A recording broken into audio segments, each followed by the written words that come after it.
अस्सलामुअलैकुम, आप देख रहे हैं नजम सेठी शो। मैं हूँ उज़्मा खान रूमी और मेरे साथ मौजूद नजम सेठी साहब। अस्सलाम वालेकुम। सेठी साहब, पाकिस्तान इंग्लैंड के मैच से बात कर लें। आज का मैच तो आपने लाजमी देखा होगा। हाँ, देखा था। देखा था ना। पिछले 2-3 दिन के मैचेस की मैं गारंटी नहीं दे सकती, लेकिन आज का मैच आपने ज़रूर देखा होगा। हाँ, यस, यू आर राइट। पहले 2 दिन तो जो नज़र आ रहा था कि ये तो डेड हो गया मैच, और जिस किस्म की पिच बनाई है इन्होंने, 500 से ज़ायद रन हो रहे थे, तो ये तो ड्रॉ होगा, सभी यही सोच रहे थे। पिच पे आपको भी इख्तलाफात हैं इसका मतलब? हाँ हाँ, बिल्कुल। मैं क्या आपको बताऊँ कि मैं अभी ये कह रहे हैं जी कि हमें तो पता नहीं पिच कैसे बन गई, कैसे नहीं बनी, और ये इतनी डेड पिच थी। और सुना तनकीद के भी जो बड़े लोग हैं पीसीबी के, वो ये कह रहे हैं हमें तो पता नहीं कैसे ये हुई, कितनी बुरी पिच थी, ये था वो था। मगर अगर मेरा ख्याल है अगर तस्वीरें हैं तो दिखानी चाहिए कि यही पिच जो कायदे आज़म ट्रॉफ़ी जो कि अभी ख़त्म हुई थी इससे पहले, इसी ग्राउंड के ऊपर यही पिच, ये सारी ग्रीन थी। यहाँ 5 पिचेस हैं यहाँ जो कि इस्तेमाल होती हैं, मगर दे वर ऑल ग्रीन। और जिस पिचेस के ऊपर ये खेल रहे थे कायदे आज़म ट्रॉफ़ी, ग्रीन पिचेस थी। और जो एवरेज रन्स जो लोगों ने की वहाँ टीमों ने, 250 पौने 300 से ज़्यादा वहाँ ज़रूर हुई होंगी, मगर एवरेज जो आप ले लें तो कुछ 250 250 से ज़्यादा एवरेज नहीं हो रहा था, बिकॉज ये बॉलर्स के लिए बड़ी अच्छी पिच थी, कंपेटिटिव पिचेस थी। और जब ये टेस्ट मैच की बारी आती है तो शेव कर दी जाती है सारी की सारी, और बिल्कुल फ्लैट ब्राउन पिच बना दी जाती है। और उसका तो यही मतलब है कि ड्रॉ चाहते थे। पहले दिन से इनका यही प्लान था कि हारना नहीं है, जीत हो या ना हो, हारना नहीं है, और हमने इस पिच को बैटिंग पिच बनाना है। हालांकि इतनी ज़बरदस्त पेस अटैक है पाकिस्तान के पास, तो मगर इनको पीसीबी वालों को और सिलेक्टर्स को अपने कॉन्फिडेंस नहीं था अपनी टीम के अंदर, इसीलिए उन्होंने एक डेड पिच बना दी।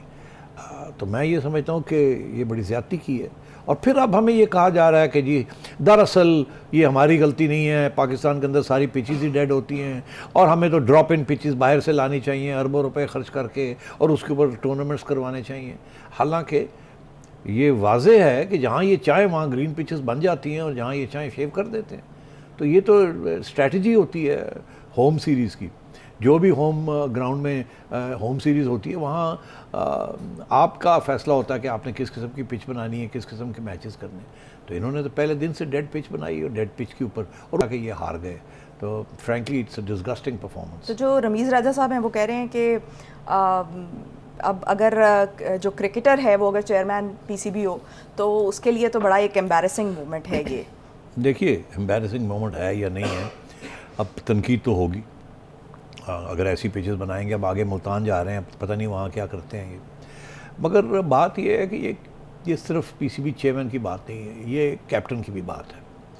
पीसीबी चेयरमैन तो कुछ फ़ैसले करते हैं, और ये फ़ैसला इस किस्म की पिच बनाने का, ये तो चेयरमैन का ही फ़ैसला होता है, या कम से कम उन्हें पता तो होना चाहिए। और वो चेयरमैन जो कि क्रिकेटर है, तो इसलिए अब वो खुद कह रहे हैं कि जी उन्हें पता ही नहीं था कि ऐसी पिच बन गई है एंड सो ऑन। ओके, तो फिर कहीं ना कहीं तो खामी निकली है ना पीसीबी के अंदर, कि चेयरमैन को नहीं पता कि कैसी पिच उसके ग्राउंड्समैन बना रहे हैं, और हेड ऑफ डोमेस्टिक क्रिकेट क्या कर रहे हैं और क्या नहीं कर रहे हैं, और हेड ऑफ इंटरनेशनल क्रिकेट क्या कर रहे हैं और क्या नहीं कर रहे हैं। चलें, let's give him the benefit of the doubt. मगर अगली बात यह है कि कप्तान साहब क्या कर रहे थे। अब देखिए ना, पहली इनिंग्स में उन्होंने जो किया, फिर उसके बाद आपने जो किया, उसके बाद आप देखिए कप्तानी में कितना फ़र्क है। कि बेन स्टोक्स, जब उन्होंने ये फ़ैसला किया कि हमने डिक्लेयर करना है और एक चेस करना है, इनको मौका देना है पाकिस्तान को कि हार या जीत वाली एक स्कोर देना है इनको, तो वो भी ड्रॉ के लिए खेल सकते थे ना। वो तो ऑलरेडी सिर्फ 3 दिन तो हो गए थे उनको, वो भी ड्रॉ के लिए खेलते कि ठीक है जी बस अब हम खेलते हैं, हम भी 400 रन दूसरी इनिंग में बना लेते हैं और उसके बाद देखेंगे क्या होता है। मगर उसने क्या किया, उसने एक इतनी ज़बरदस्त कैप्टनसी की कि उसकी कैप्टनसी के 3-4 पहलू थे जो कि एक के बाद दूसरा नज़र आना शुरू हो गया। पहला ये कि दिलेरी के साथ सोच के, ये नहीं कि बेवकूफ़ी या रिस्क लेनी, नहीं, उसने एक कैलकुलेटेड रिस्क ली कि हम जल्दी से स्कोरिंग करते हैं और कोई 300 350 के करीब की लीड बनाते हैं, और उसके बाद पाकिस्तान को 1.25 दिन दे देते हैं कि आप या स्कोर पूरा करें या आउट हो जाएं। पाकिस्तान स्कोर पूरा भी कर सकता था अगर टैक्टिक्स इनको सही होते। उधर से अगर वो गलतियां करते अपने टैक्टिक्स में तो पाकिस्तान जीत सकता था, तो अगर पाकिस्तान के अच्छे टैक्टिक्स होते तो पाकिस्तान जीत सकता था। तो ये दोनों की तरफ से एक कशमकश थी। कैप्टेंसी का फ़र्क था। कैप्टनसी में एक ये कि फ़ैसला किया कि जी हम डिक्लेयर करने जा रहे हैं जल्दी से, ताकि मौका मिल जाए जीतने का। अगर हार होती है तो कोई बात नहीं। दूसरी चीज़ ये कि उसके बाद मेक श्योर करना कि वो जीतेंगे, हारेंगे नहीं। उन्होंने जिस तरीके के साथ बॉलर्स को समझाया कि किस किस्म की बॉलिंग करनी है, उसके पीछे दो बातें उन्होंने अपने बॉलर्स को समझाई। एक ये कि रन्स कम से कम होने देनी है और विकेट्स ज़्यादा से ज़्यादा लेनी है। उसका मतलब क्या था कि रन्स जो है उसको रोकें, और अगर विकेट्स मिलती हैं तो बहुत अच्छी बात है, तो हम जीत जाएंगे। अगर विकेट्स नहीं मिलती तो कोई बात नहीं, हारेंगे तो नहीं। तो और उसमें उन्होंने क्या कहा, उनको कहा शॉर्ट पिच बॉलिंग कराएं। शॉर्ट पिच बॉलिंग का मतलब यह है कि विकेट लेने की कोशिश ना करें, उनकी गलतियों से अगर विकेट मिलती है तो ले लें। और वो फिर शॉर्ट पिच बॉलिंग कराई जिससे हमारे बैट्समैन ने अपने आप को शॉर्ट प्लेइंग से रोक लिया, क्योंकि शॉर्ट पिच बॉलिंग के ऊपर पुल होता है या हुक होता है, तो उसमें फिर ख़तरा होता है आउट होने का, कैच आउट होने का। तो इन्होंने फिर ब्लॉक कर दी रन्स को। जब रन्स ब्लॉक हो गई तो फिर हम थोड़ी सी हमारे अंदर फ्रस्ट्रेशन होनी शुरू हो गई, क्योंकि एक स्टेज ऐसी थी कि शायद हम सोच रहे थे कि हम जीत भी सकते और जीत सकते थे, मगर दो क्विक विकेट्स जब गिरी और सबसे बड़ा जो ब्लो बढ़ी, जो सबसे बड़ा धक्का जो लगा वो बाबर आजम, वो जब आउट हो गया तो उसके बाद बड़ी मायूसी सी हो गई और उसके बाद बिल्कुल रन रेट गिरना शुरू हो गया। फिर पाकिस्तानी बैट्समैन ने अपने आप को पिक किया, और मगर फिर भी वो नहीं पिक कर सके। और वो स्टेज एक आई जबकि रिजवान को आना पड़ा। अब Rizwan is an attacking player. उस वक्त शायद ज़रूरत ये थी कि आप रन्स की तरफ मत जाएं, ब्लॉकिंग करें, पहले अपनी विकेट्स को बचाएं, फिर अगर कोई हिटिंग करनी है तो आखिरी 20 ओवर्स के अंदर आप कर सकते हैं। बिकॉज आप तो T20 खेलते ही रहे हैं, आपके तो बैट्समैन हैं आपके पास, पीछे हिटर्स तो हैं आपके पास। मगर रिजवान अपनी नेचुरल गेम खेलते खेलते आउट हो गए। जैसे ही वो आउट हुए उसके बाद सारे शटर्स डाउन हो गए और उसके बाद पता चला कि अब मुश्किल हो गया। तो मैं ये समझता हूँ कि इंग्लैंड की टीम ने बड़ी मैच्योरिटी का डेमोन्स्ट्रेशन की है, मुजाहरा किया है, और बड़ी ज़बरदस्त कैप्टनसी की है बेन स्टोक्स ने।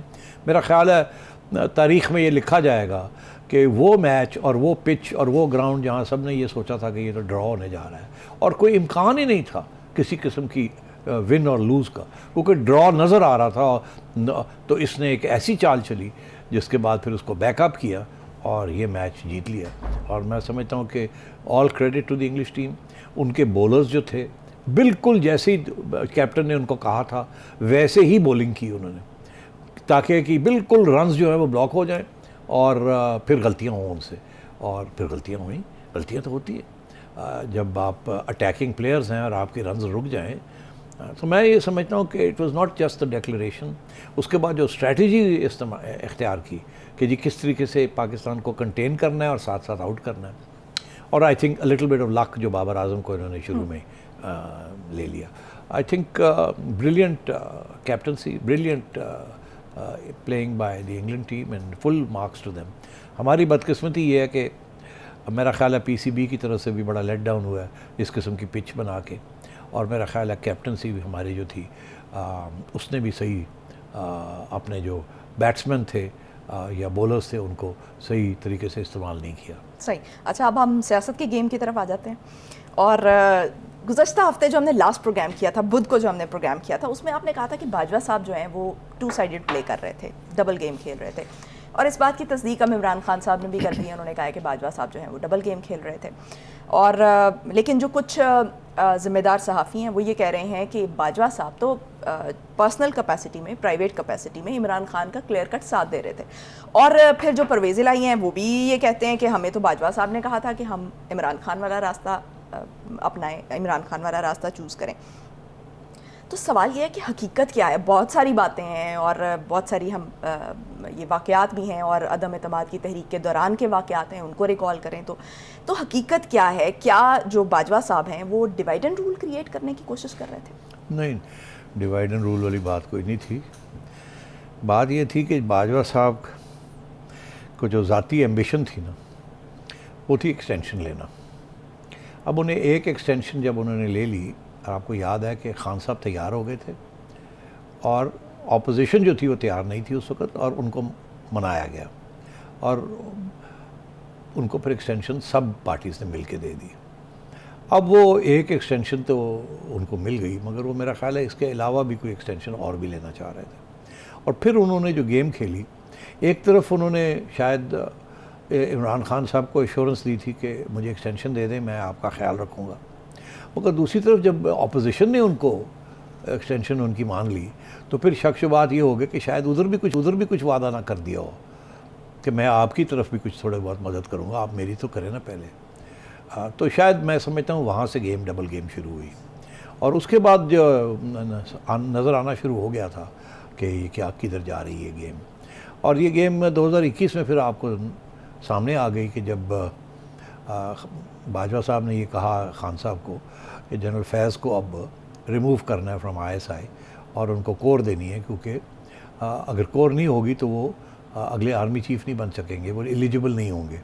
तो मगर खान साहब का ये मौक़िफ़ था कि अपोजिशन इस वक्त बड़ी गड़बड़ कर रही है, मुझे मुश्किलात का सामना है और मुझे जनरल फैज़ की ज़रूरत है ISI के अंदर ताकि टाइट करें सबको। और उस वक्त इनकी पूरी कोशिश थी, ये टाइट करने की कोशिश कर रहे थे, नैब के केसेस फलाना ढींगड़ा हर चीज़। और उस वक्त बाजवा साहब जो थे वो थोड़ी बहुत आज़ादी चाहते थे ऑफ मनूवरेबिलिटी, क्योंकि उधर अपोजिशन के को भी तो कुछ वादे किए हुए थे कि हम न्यूट्रल हो जाएंगे, ये हो जाएगा, वो हो जाएगा, और वो हो नहीं रहा था। तो फिर आपने देखा कि अपोजिशन की तरफ से भी अटैक आनी शुरू हो गई थी, याद है आपको कि ये क्या हो रहा है क्या नहीं हो रहा।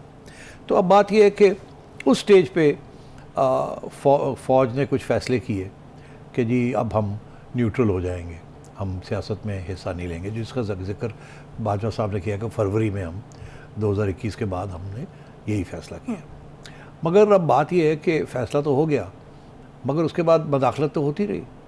जनरल फैज़ जहाँ बैठे हुए थे वहाँ से उनके राब्ते जारी थे खान साहब के साथ, और ये कैसे हो सकता था अगर जनरल बाजवा को इसका इल्म था तो उसको इजाज़त मिली भी थी या एक्शन नहीं लिया जा रहा था।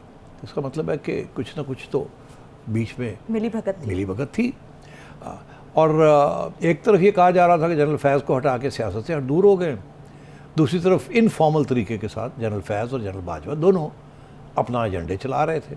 और मैं आपको बता दूं सारे सब चीज़ के पीछे अपनी अपनी कि एक की इलेक्शन एज आर्मी चीफ और दूसरे की एक्सटेंशन एज आर्मी चीफ, ये गेम थी सारी। अगर जनरल बाजवा को एक्सटेंशन ना मिलती पहली तो जनरल फैज़ जो हैं वो किसी कंटेंशन में ही ना आते, उनका नाम ही नहीं आना था अगली चीफ में।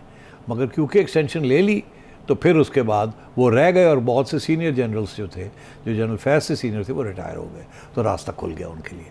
इसीलिए अब जब वक्त आया है तो वो 5वें नंबर पे आ चुके थे। ऐसे ही है ना, अगर जनरल बाजवा एक्सटेंशन ना लेते पहली वाली तो जनरल फैज़ का कोई चांस नहीं था।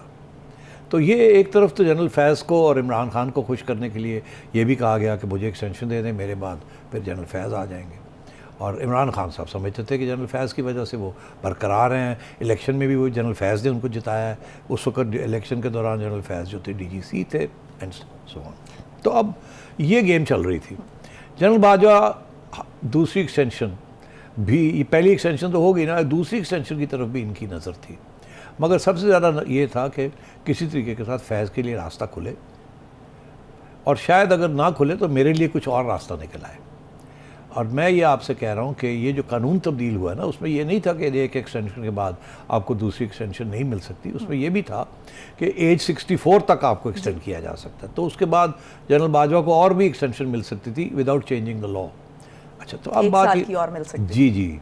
अच्छा, अब अर्ज़ ये है कि आपने देखा कि जब अपोजिशन ने जब ये फ़ैसला किया कि vote of no confidence launch करना है, तो ये काफ़ी नहीं था कि उनको ये कहा गया कि हम अब मदाखलत नहीं करेंगे। मुझे पूरे यकीन से मैं आपको कह रहा हूँ कि कॉन्टैक्ट्स शुरू हो गए थे between opposition and general Bajwa,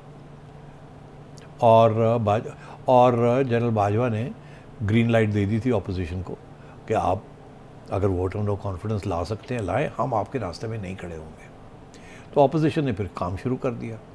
दो बातें, एक ये कि क्या जनरल बाजवा ने अपोजिशन की मदद की, या दूसरी बात यह है कि क्या उन्होंने रोका उनको या नहीं रोका। तीसरी ये कि कोई रुकावट क्रिएट की या नहीं की। तीनों चीज़ें आ जाती हैं। तो मदद तो नहीं की, मगर पीछे हटना, और जब इन्होंने अपना वोट ऑफ नो कॉन्फिडेंस के लोग इकट्ठे करने शुरू किए तो फिर कुछ तो कहना था ना कि इस्टेब्लिशमेंट हमारे साथ है या नहीं है।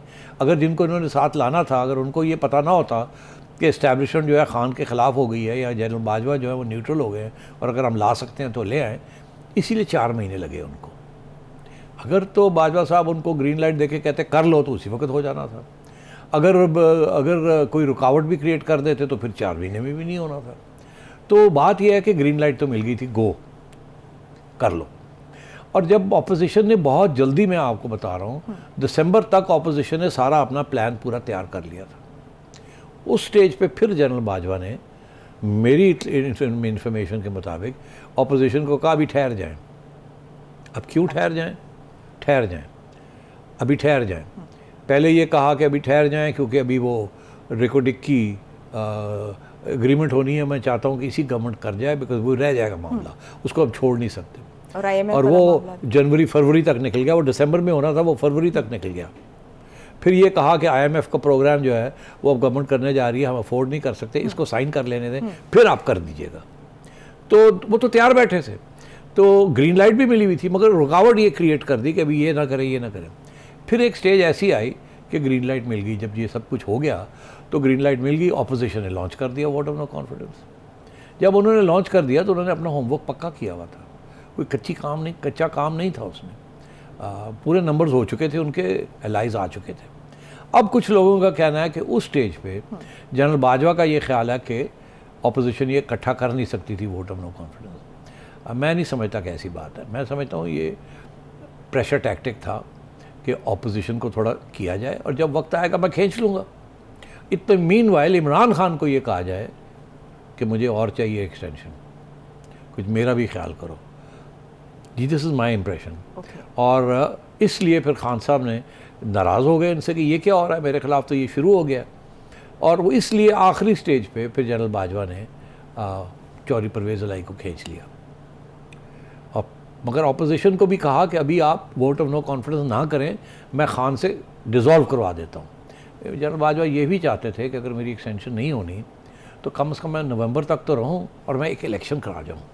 तो ये सारी जो मेरी 4 साल की मदाखलत रही है, जो मेरे गले पड़ गई है, इसको साफ़ कर दूँगा स्लेट को। मैं रहूँगा आर्मी चीफ टिल नवंबर, क्योंकि ये तो मार्च की बात हो रही थी ना, मार्च की बात है ना, अभी 4-5 महीने पड़े हुए थे नवंबर में। तो मैं एक इलेक्शन करवा देता हूँ और मैं सारे मेरे गुनाह माफ़ हो जाएंगे। और उस वक्त इमरान खान अनपॉपुलर हो चुका था, PDM पॉपुलर थी। इनका ख्याल था कि खान जीत नहीं सकता और शायद ऑपोजिशन भी शायद एक पार्टी नहीं जीतेगी, तो ये मेरे लिए बड़ा अच्छा रहेगा और फ़ौज के लिए भी ये फिर एक किस्म की PDM किस्म की कमज़ोर कोलिशन गवर्नमेंट आ जाएगी। सही। और मेरा दाग जो मेरे ऊपर पड़े हैं ये साफ़ हो जाएंगे। इसलिए उन्होंने फिर आखिरी स्टेज पे जाके ऑपोजिशन को कहा वोट ऑफ नो कॉन्फिडेंस ना करें और खान को कहा कि तुम डिज़ोल्व कर दो। खान ने उस वक्त तक शक शुबात बढ़ गए थे कि ये तो ये करवा रहा है। और फिर वो कागज़ वाली बात आ गई, आपको पता ही है वो जो अमेरिका साइफर वाला, तो इन्होंने कहा ये भी मिले हुए हैं सारे, ये सारा ड्रामा है। इन्होंने फैसला कर लिया मुझे निकालने का। और IB वो कह रहे हैं ना कि IB रिपोर्ट भी दे रही है। IB रिपोर्ट भी दे रही है। तो उस वक्त फिर खान साहब ने इनकी बात पे यकीन नहीं किया और खान साहब ने कहा कि ठीक है फिर मैं डिज़ोल्व नहीं करूँगा। वो डट गए। इन्होंने समझाने की कोशिश की। खान साहब ने जब देखा कि अब वोट ऑफ नो कॉन्फिडेंस कामयाब हो गया है, उस वक्त खान साहब ने शायद ये धमकी दी या सोचा या ऊंची बात कहीं कर दी कि मैं बाजवा की छुट्टी करा दूँगा। उस स्टेज पे जब ये धमकी खान की तरफ से आई तो फिर सुप्रीम कोर्ट और हाई कोर्ट के दरवाजे खुल गए ताकि अगर ऐसी कोई चीज़ होती है तो उसको रोक लिया जाए। मगर फिर खान पीछे हट गया और वोट ऑफ नो कॉन्फिडेंस कामयाब हो गया। तो मैं समझता हूँ कि जनरल बाजवा के हर मूव के अंदर पहले अपने आप का अपना रिकॉर्ड को ठीक करना था। एक एक्सटेंशन ली, फिर उसके बाद अपना रिकॉर्ड ठीक किया करने की कोशिश थी। ये नहीं था कि वो इमरान खान को बचाना चाहते थे, वो दरअसल अपना रिकॉर्ड ठीक करना चाहते थे ताकि जब वो जाएं तो पुराने गुनाह जो हैं वो सारे माफ़ हो जाए। तो सेठी साहब फिर PDM की जब गवर्नमेंट आती है तो उसके बाद उन पर ये प्रेशर क्यों आता है कि असेंबलियाँ डिज़ोल्व करें? उसे इनका यही ख्याल था कि अब आ गई है। इन्होंने बाजवा साहब ने पहली एडवाइस यही दी शहबाज शरीफ साहब को कि अब आप जल्दी से 15-20 दिन के अंदर अंदर आपने जो 1-2 कानून करने हैं वो कर लें और डिज़ोल्व करें और इलेक्शन करवा लें। मगर उस वक्त पीडीएम के अंदर दो राय थी। एक ये थी कि हाँ करवा लेते हैं जल्दी से, नैब का कानून और इलेक्शन कमीशन का कानून ठीक कर लेते हैं और उसके बाद इलेक्शन करा लेते हैं। और एक राय ये थी कि नहीं, हमें टिकना चाहिए और कुछ अरसा और टिकना चाहिए। मगर वो और ये IMF का प्रोग्राम जो है इसको ख़त्म करके हालात थोड़े से हाँ बेहतर ख़राब करने है, ये सारा कुछ पट्टाई ना गोल हो जाए। जनरल साहब का ये इशू नहीं था, उन्होंने कहा केयर टेकर्स तैयार किए हुए थे उन्होंने, आपको पता ही है उस वक्त लोग तैयार बैठे थे, इंटरव्यूज़ हो चुके थे कि ये गवर्नमेंट जा रही है, अब नए केयर टेकर्स आ रहे हैं। अच्छा, मगर फिर जब इन्होंने ये फैसला किया कि हमने घर जाना है, तो उस वक्त इमरान खान से एक गलती हो गई।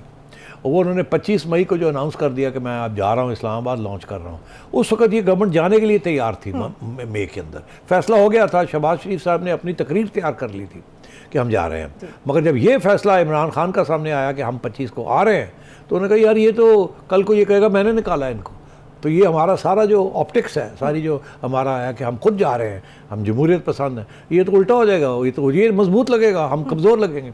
तो उन्होंने अपना फ़ैसला बदल लिया और वो दिन है और आज का दिन है कि उसके बाद फिर खान साहब जो है उन्होंने बाजवा साहब के ऊपर भी तनकीद शुरू कर दी और बड़े फेल्ट लेट डाउन, और ऊपर से फ़ौज की तरफ से ये इशारा बाजवा साहब को हो गया था 3 चीज़ों का।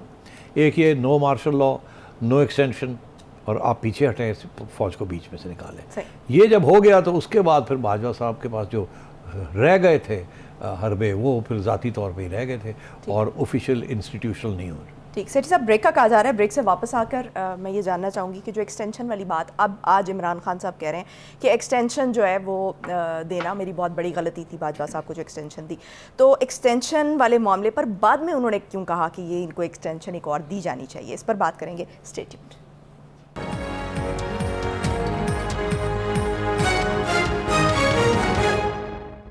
ब्रेक के बाद खुशामदीद। सेठी साहब, अगर खान साहब गलती समझते थे बाजवा साहब को एक्सटेंशन देना, तो फिर उन्होंने दोबारा एक्सटेंशन देने की बात क्यों की? बड़ा अच्छा सवाल है। मेरा ख्याल है हुआ ये कि फिर बाजवा साहब ने एक नई प्रपोज़ल बनाई कि अगर गवर्नमेंट एग्री करे तो इलेक्शन की तरफ चलते हैं और एक केयर टेकर गवर्नमेंट आ जाए और मुझे 6 माह की एक्सटेंशन दे दी जाए, और उसके बाद इलेक्शन के बाद जो नई गवर्नमेंट आएगी वो नया आर्मी चीफ अपॉइंट कर ले। ये उनका फार्मूला था इमरान खान को जीतने का, क्योंकि सबसे ज़्यादा अटैक उनको इमरान खान से आ रही थी, ट्रोलिंग भी सारी इमरान खान की हो रही थी, किसी एक सवाए डर्टी हैरी के सारा तो तवज्जो बाजवा साहब के ऊपर थी। अब वो जाहिर है वक्त आ रहा था जाने का घर, और अपना नाम भी साफ़ करना चाह रहे थे, और तो उन्होंने फिर ये प्रपोज़ल दी कि मैं पीडीएम को समझाने की कोशिश करता हूँ और आप खान को समझाने की कोशिश करें कि अगर मैं पीडीएम को कहता हूँ और उनको मनवा लेता हूँ कि वो इलेक्शन की तरफ चलते हैं और उसमें केयर टेकर्स आ जाएंगे, केयर टेकर्स जो हैं वो आगे जाके फिर इलेक्शन हो जाएंगे, तो उसके दौरान अगर आप ये चाहते हैं कि शहबाज शरीफ या नवाज शरीफ आर्मी चीफ ना लगाए, तो फिर मुझे लगा दें, आप एक 6 माह की एक्सटेंशन दे दें, मैं पक्का कर लूँगा, और जैसे ही आप जीत के आएंगे तो आप फिर उसके बाद नया अपना आर्मी चीफ लगा दीजिएगा। तो ये 6 माह का जो प्रपोज़ल है, ये खान साहब की तरफ से नहीं आया, ये इनकी तरफ से आया या किसी इनके दोस्त की तरफ से आया, सेम डिफरेंस। और ये भी एक तरीका था खान साहब को समझाने का कि यार मैं इतना बुरा नहीं हूँ जितना तुम समझते हो, मैं आपके साथ ही खड़ा हूँ। मैं मतलब है कि ठीक है मैंने ये भी किया वो भी किया, मगर फिर at the end of the day पर खान साहब वाज कन्विंस। मगर उस वक्त खान साहब ने भी यू टर्न ले ली, उन्होंने कहा चलो अगर ये भी होता है मैं बाद में देख लूँ, अभी तो ये गवर्नमेंट तो घर जाए ना, इलेक्शन तो आए ना, मैं इलेक्शन जीत लूँगा, फिर देख लूँगा मैंने क्या करना है। तो he that's why he floated that proposal कि हाँ अगर ऐसे हो जाए तो आई डोंट माइंड। मगर जाहिर है वो जिन्होंने पंजाबी कहते हैं गवर्नमेंट ने पीडीएम ने कोई कच्चे बंटे तो नहीं खेड़े, अखरोट खेड़े ने। पता नहीं तुम्हें पता है इसका क्या मतलब है कि नहीं। पुराने ज़माने में जब वो मार्बल्स खेलते थे ना, बंटे खेलते थे, वो छोटे छोटे होते तो वो फेंकते थे, वो मोरी होती थी उसमें जाते थे, निशाना लगाते थे। तो वो गलियों में जब बंटे शंटे नहीं मिलते थे, महंगे होते थे, अखरोटों के साथ खेलते थे, वो बड़े बड़े अखरोट फेंकते थे, क्योंकि जब मारते थे निशाना तो अखरोट को लग जाता था, वो बड़े बड़े होते। तो मैं ये कह रहा हूँ इन्होंने बंटे नहीं खेले, इन्होंने अखरोट खेले हैं, इनको पता निशाना कैसे लगाना है। तो ये सिर्फ सिचुएशन थी, और खान साहब का वो मकसद पूरा नहीं हुआ, ना ही बाजवा साहब को वो पूरा हुआ। आखिरी स्टेज पर जाके बाजवा साहब ने एक और गेम खेली, वो उसके भी ऊपर डिस्कशन हो सकती है। ठीक है। अच्छा सेठी साहब, अब इमरान खान साहब जो हैं वो कह रहे हैं कि आइंदा साल मार्च के लिए मार्च के एंड तक जो है वो हम इलेक्शन के लिए तैयार हैं। अगर उस वक्त तक बात करते हैं इलेक्शंस की तो हम मुज़ाकरात के लिए तैयार हैं। मुज़ाकरात की फाइनली इमरान खान साहब ने बात कर दी है, क्योंकि बैकडोर तो राबते चल रहे थे और कुछ ऐसी बातें भी चल रही थी कि इनके राबते हो रहे हैं, लेकिन इमरान खान साहब इस चीज़ को एक्सेप्ट नहीं करते थे। लेकिन अब उन्होंने डायरेक्ट खुद अपने मुंह से मुज़ाकरात का जिक्र कर दिया, तो ये खुश आइंद है। किया भी और नहीं भी किया ना, किया था वापस ले लिया ना। अब अब कहते हैं कि नहीं, अगर आपने इलेक्शन के ऊपर बात करनी है तो ठीक है, अदरवाइज़ क्या मुज़ाकरात करने हैं। तो ये एक फेस सेविंग डिवाइस मांग रहे हैं। मैंने इस प्रोग्राम में, हर प्रोग्राम में ये मैंने कहा है कि खान साहब एक एग्ज़िट स्ट्रेटजी ढूंढ रहे हैं। अब वो तैयार हैं कि इलेक्शन अगले साल 6 महीने के बाद हो जाएं। He doesn't mind that. उनके मुंह से खुद निकला है कि जून लफ्ज़ निकला है उनके मुंह से। चौधरी परवेज़ लाई तो अक्टूबर की बातें भी कर रहे हैं आज, ठीक है नहीं। और ये कि मार्च से पहले तो हम डिसॉल्व कर ही नहीं सकते। और एक तरफ कह रहे हैं कि इमरान खान जैसे ही कहेंगे हम असेंबलियां तोड़ देंगे, दूसरी तरफ कह रहे हैं कि मार्च के एंड तक तो ये पॉसिबल ही नहीं है। और ऊपर से ये भी खबरें आ रही हैं कि इनके MNAs जो हैं वो ये कह रहे हैं कि नहीं अभी नहीं, हमें तो 6 माह कम से कम चाहिए, अपने और पैसे खर्च करने हैं, हमने सीटें जीतनी है, हल्कों में जाना है, ये करना है, वो करना है। तो हर जगह पर रेजिस्टेंस आ रही है। तो ये बेसिकली ये भी एक पत्ता था जो खान साहब ने चला, और इनके पास पत्ते ख़त्म हो गए थे। ये आखिरी पत्ता था उनके पास कि अच्छा अब मैं कुछ सोचूं, कोई नई क्राइसिस क्रिएट करूं। तो ये उन्होंने नई क्राइसिस क्रिएट की है। और वही आर्ग्यूमेंट है जो मैं आपको दे रहा था कि जी 60% पाकिस्तान जो है वो हम छोड़ रहे हैं, तो अब तो इलेक्शन करवाने पड़ेंगे। मगर अगर इसमें संजीदगी होती तो कम अज़ कम सिंध असम्बली से तो ये छोड़ जाते ना, कम अज़ कम। अगर पंजाब नहीं छोड़ते और KP अभी नहीं छोड़ते, क्योंकि वहाँ के लोग कह रहे हैं ना सिंध में तो इनके पास है ही कुछ नहीं, तो कम अज़ कम सिंध असम्बली तो छोड़ के चले जाते ना। ये कम अज़ कम पता तो लगता जैसे इस्लामाबाद छोड़ के गए हैं, मगर अभी भी उनके लोग जाके अदालतों में घूम रहे हैं कि हमने तो नहीं छोड़ा, हमने तो रिज़ाइन नहीं किया। तो रास्ते तो अभी खुले छोड़े हुए उन्होंने। तो इसलिए मैं समझता हूँ कि खान साहब अभी फटक रहे हैं। उनको समझ नहीं आ रही कि मैंने जाना क्या है, करना क्या है, और उनको नज़र ये आ रहा है कि ये हुकूमत डट गई है। अब आर्मी जो नई आर्मी की लीडरशिप जो आई है वो भी बिल्कुल किसी किस्म की मदाखलत नहीं करेगी। सर्टनली खान साहब के हक़ में तो कुछ नहीं करेगी, वो नून लीग वगैरह के हक़ में भी कुछ नहीं करेगी, मगर क्योंकि गवर्नमेंट बैठी हुई है तो उनको तो कोई ख़तरा नहीं है किसी किस्म का भी। अब उनको हक़ और उनके ख़िलाफ़ की बात ही नहीं है, क्योंकि इस्टेब्लिशमेंट जब किसी के ख़िलाफ़ हो जाती है तो प्रॉब्लम हो जाता है, अदरवाइज़ वो बैठी रहे तो कुछ नहीं होता। तो अब मैं समझता हूँ कि खान साहब की पोजीशन कमज़ोर हो गई है, बहुत कमज़ोर हो गई है। एक दिन कहते हैं कि जी मुज़ाकरात करें, दूसरे दिन कहते हैं सिर्फ इलेक्शन के ऊपर होंगे, तीसरे दिन कहते हैं कि वहाँ से भी हम भागते हैं, फिर कहते हैं कि हम अगले हफ्ते जुमे हफ्ते तक हमने आपको कहा है, फिर ये कर देंगे, फिर वो कर देंगे। इनसे कुछ नहीं होना। और ये मैं आपको बता दूँ कि परवेज़ इलाही साहब जो हैं, ये जो कहते हैं ना कि जब आप कहेंगे, ऐसी कोई बात नहीं है। खान साहब को पता चल जाएगा जिस दिन वो ये करेंगे ना कि जी अब डिज़ोल्व कर दो जी KP। हम सबसे पहले तो परवेज़ इलाही कहेगा KP करो ना, ठीक है, फिर पहले वो निपटो, सिंध करो, वो निपटो, फिर आप हमारे पास आएँ, ठीक है ना। तो जब वो इनके पास आएंगे तो उस वक्त तक परवेज़ इलाही ने अपना कोई ना कोई नया रास्ता ढूंढ लिया होगा। वो नया रास्ता सबको पता है, आसिफ जरदारी साहब बैठे हैं, जरदारी साहब मुतहरिक हो चुके हैं, और आज जो है वो चौधरी शुजात हुसैन के घर भी पहुंच गए। हाँ, तो मतलब है कि उनके पास भी रास्ते हैं, कुछ कानूनी रास्ते हैं और कुछ दूसरे रास्ते भी हैं। तो परवेज़ इलाही साहब को भी अब जिसे कहते हैं ना ग्राउंड पे देखना पड़ेगा। बाजवा साहब की तो उन्होंने जान बचा ली, अगर कब तक PTI वाले नहीं माफ़ करेंगे, खान साहब भी नहीं माफ़ करेंगे। डबल गेम सबको पता, डबल गेम हुई है।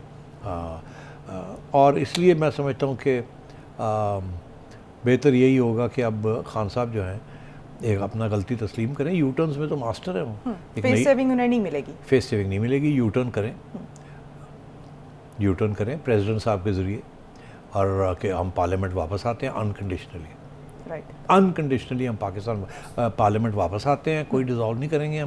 हम समझते हैं कि आइनी तरीका इख्तियार करना चाहिए, और हम आए हैं अब आप, और अनकंडीशनली आए हैं। और फिर ये कि जी वहाँ बैठ के बातचीत की जाए कि कब इलेक्शन होनी है और कब नहीं होनी, वहाँ अपने मतालबे जो है वो पेश किए जाएँ।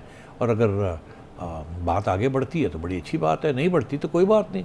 आपकी पॉपुलैरिटी आपको इतनी है तो 6 माह और इंतज़ार कर लें, व्हाट्स द बिग डील। सही। खान साहब के ऑप्शंस पे तो आपने बात कर ली, लेकिन पंजाब में हम देख रहे हैं कि जो जरदारी साहब हैं वो खासे मुतहरिक हो चुके हैं। उनके पास क्या ऑप्शंस हैं, और नवाज़ शरीफ की वापसी की खबरें हम सुन रहे हैं, इस पर मैं बात करना चाहूँगी एक ब्रेक के बाद। Stay tuned.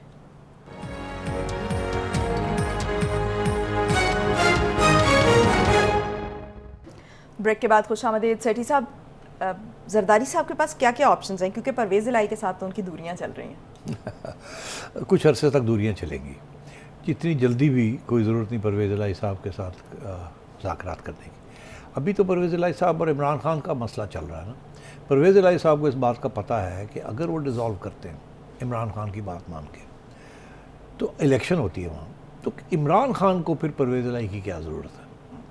क्यों फिर इमरान खान एक कैदी बन जाए परवेज़ इलाही का 10 सीटों के साथ, 15 सीटों के साथ? यही नवाज शरीफ को भी यही प्रॉब्लम था ना कि ये परवेज़ इलाही 10 सीटें 12 सीटें लेके ये चीफ मिनिस्टर बन जाता है, ये ब्लैकमेल करता है हमें। तो इमरान खान आपका ख्याल है खुश है इससे? इमरान खान आपका ख्याल है परवेज़ इलाही के बारे में क्या सोचता है? आपको क्या पता परवेज़ इलाही साहब इमरान खान के बारे में क्या सोचते हैं? अब वो कहते हैं मैंने वो नैपी वाली बात तो एम दी थी, एम नहीं की थी। आप सारा अपने मफाद सोचते हैं। इसलिए कोई भी पार्टी ये नहीं चाहेगी कि परवेज़ इलाही साहब को खुली छुट्टी मिल जाए और वो फिर 15 सीटों के साथ चीफ मिनिस्टर बन जाए और जिसकी मेजॉरिटी है वो बाहर बैठे रहें, नहीं चाहेंगे। अब परवेज़ इलाही साहब धड़ाधड़ पैसे खर्च कर रहे हैं पंजाब में अपनी कंस्टिट्यूंसी के अंदर, गुजरात और उस सारे इलाके में, ताकि जब भी वक्त आए, अगर तो पीटीआई के साथ मिल के करना है तो ठीक है, नहीं तो अगर आज़ाद भी खड़ा होना पड़े तो अपने आप को बचाने के लिए कुछ ना कुछ तो मवाद होनी चाहिए। मुझे यकीन है इस बात का कि अगर डिज़ोल्व हो जाता है असेंबली और नई इलेक्शन की तरफ ये जाते हैं तो इमरान खान कभी भी परवेज़ इलाही के साथ अलायंस नहीं करेगा। इमरान खान साहब कुछ बातें कुछ समझ गए हैं ना कि ये लोटे लोटे ही होते हैं, और अगर वो चोर एक को कहते हैं तो दूसरे चोर के साथ जब करते हैं तो बड़ा मसले बन जाते हैं। तो ये समझ गए हैं, तो इलेक्टेबल्स तो आज भी उन्हीं के साथ खड़े हैं। हाँ, मगर अब ये है कि अगली इलेक्शन में क्या वो इलेक्टेबल्स को साथ लेंगे या ऐसे लोग साथ लेंगे, क्योंकि अगली इलेक्शन में खान साहब को तो ये है ना कि जी वोट तो खान को मिल रहा है। उन्होंने ये तो शो तो कर दिया ना कि वोट खान का है, किसी और का नहीं है। वो जो बाई इलेक्शन में उन्होंने जो प्रूव किया, तो वो तो जिसको खड़ा करेंगे उसको वोट मिल जाएगा, वोट पीटीआई को मिलेगा। तो इसलिए अब उनको क्या ज़रूरत है परवेज़ इलाही की? अभी तो ज़रूरत है, बिकॉज परवेज़ इलाही के बगैर वो उड़ जाते हैं और पीडीएम की गवर्नमेंट आ जाती है। पीडीएम की गवर्नमेंट को तो उन्होंने नहीं आने देना। तो इसलिए मैं समझता हूँ परवेज़ इलाही को भी इस बात का पता है। तो अब परवेज़ इलाही भी अपने हाथ पैर मार रहे होंगे। मुनिस इलाही जो है उसके अपने एम्बिशंस हैं, वो तो अगर उसका मौका मिले तो वो पीटीआई ज्वाइन कर ले, वो अलग क्यू ना रखे। मगर क्योंकि वो अब क्यू है और क्यू के लोग भी हैं, तो ये किसी स्टेज के अंदर अगर ये जज्ब हो जाते हैं पीटीआई के अंदर, तो मुनिस इलाही साहब को ज़्यादा से ज़्यादा ये है कि एक सीट मिल जाएगी, एक मिनिस्ट्री मिल जाएगी, और परवेज़ इलाही साहब फ़ारग हो जाएंगे, बिकॉज वो तो चीफ मिनिस्ट्री से कम ले नहीं कुछ सकते। तो फिर यही है कि मुनिस इलाही जो है वो पीटीआई का हिस्सा बन जाएगा। बट पीटीआई के अंदर बहुत से लोग हैं जो मुनिस को एक्सेप्ट नहीं करेंगे। वो आइडियोलॉग्स हैं, पुराने लोग हैं, नए लोग हैं, वो तो जज्बे के साथ आए हैं, जद्दोजहद की है। मुनिस इलाही ने क्या किया? बड़ी मुश्किल से उनको पहले भी वजारत आला दी थी। एग्जैक्टली। तो अब मैं समझता हूँ चौधरी परवेज़ इलाही साहब के लिए और मुनिस के लिए अच्छे खासे मसले हैं। और ये भी मैं आपको बता दूं कि उनको आदत नहीं है इस्टेब्लिशमेंट के बगैर कोई फ़ैसले करने की। मगर अभी सिचुएशन ये है कि वो इस्टेब्लिशमेंट तो उनके साथ घास डालने के लिए तैयार ही नहीं है। वो तो कहते हैं नथिंग टू डू, अपना खुद सोच लो। मगर परवेज़ इलाही साहब भी तो समझते हैं ना बात को, उन्हें इस बात का एहसास है कि इस स्टेज पे डिज़ोल्व करना इस्टेब्लिशमेंट को ये बात पसंद नहीं आएगी, क्योंकि एक नई क्राइसिस शुरू हो जाएगी। मईशत ट्रबल में है, इस्टेब्लिशमेंट को मईशत का बड़ा ख्याल है, और वो यही समझते हैं कि अगले साल सही टाइम पे इलेक्शन होने चाहिए और मईशत को टर्न अराउंड करना चाहिए। इस वक्त अफरा तफरी नहीं होनी चाहिए, सबको पता है, परवेज़ इलाही को भी पता है। तो नवाज शरीफ के बगैर तो इलेक्शंस होंगे नहीं। तो नवाज शरीफ की वापसी की कुछ खबरें हम सुन रहे हैं। नवाज शरीफ साहब बिल्कुल आएंगे, मगर ये उस वक्त आएंगे जब इलेक्शन अनाउंस हो जाएंगे। अच्छा। उस वक्त उससे थोड़ा सा पहले आ जाएंगे, मगर उस वक्त तक नहीं आएंगे जब तक ये मामले तय नहीं हो जाते, क्योंकि उनके दो इश्यूज़ हैं। एक तो ये है कि अगर उन्होंने पार्टी को लीड करना है तो उनके ख़िलाफ़ जो जजमेंट्स हैं उनको रिवर्स भी करना है। और मैं पहले दिन से ये कह रहा हूँ कि या वो जजमेंट रिवर्स होगी और खान साहब के ऊपर कोई डिस्क्वालिफिकेशन नहीं होगी, या खान साहब के ऊपर भी डिस्क्वालिफिकेशन होगी और लेवल प्लेइंग फील्ड हो जाएगी कि नो नवाज नो इमरान खान। और PTI without Imran Khan is no party. इसलिए खान साहब को भी छूट मिलेगी और नवाज शरीफ साहब को भी मिलेगी इसी तरीके के साथ। तो ये वक्त लगता है ना, महीने 2 महीने तो लग जाते हैं इन चीज़ों को रिवर्स करने में। तो ये उस अकॉर्डिंग टू दैट शेड्यूल कि वो किस स्टेज पे ये फैसला होता है कि खान के साथ भी कि जी अब इलेक्शन उससे पहले नहीं होगी, उस वक्त होगी और उस वक्त तक लेवल प्लेइंग फील्ड क्लियर होगी। फिर मियाँ साहब आएंगे, मियाँ साहब आके अपने जो जाली फैसले इनके खिलाफ हुए उनको रिवर्स करवाएंगे, फिर पार्टी को लीड करेंगे, मरियम भी आएंगी एंड सो ऑन। अभी तो मैं समझता हूँ कि मरियम का तो कोई प्रोग्राम नहीं है फौरी तौर पे वापस आने का। उनके कोई मेडिकल इश्यूज़ हैं जिनको वो शायद अमेरिका भी जाना पड़ जाए उनको उसके लिए, मेडिकल अटेंशन के लिए। और मियाँ साहब भी जो हैं वो शायद यही समझेंगे कि बेहतर ये है कि मरियम थोड़ी देर के लिए बाहर रहे, अगर उन्होंने आना है तो दोनों इकट्ठे शायद ना ही आएँ, I can't say, but it all depends on the political situation. Khan साहब का पार्लियामेंट में जाना बड़ा ज़रूरी है, उसके बगैर बात आगे नहीं बढ़ेगी खान साहब के लिए, और अगर ये नहीं जाएंगे तो नुकसान हो जाएगा इनका। ठीक, बहुत शुक्रिया सेठी साहब। नाज़रीन, प्रोग्राम से मुतालिक अपनी राय से ज़रूर आगाह कीजिएगा। मुझे दीजिए इजाज़त, पाकिस्तान की हमेशा पाइंदगी की दुआ के साथ। अल्लाह हाफ़िज़ नाज़रीन।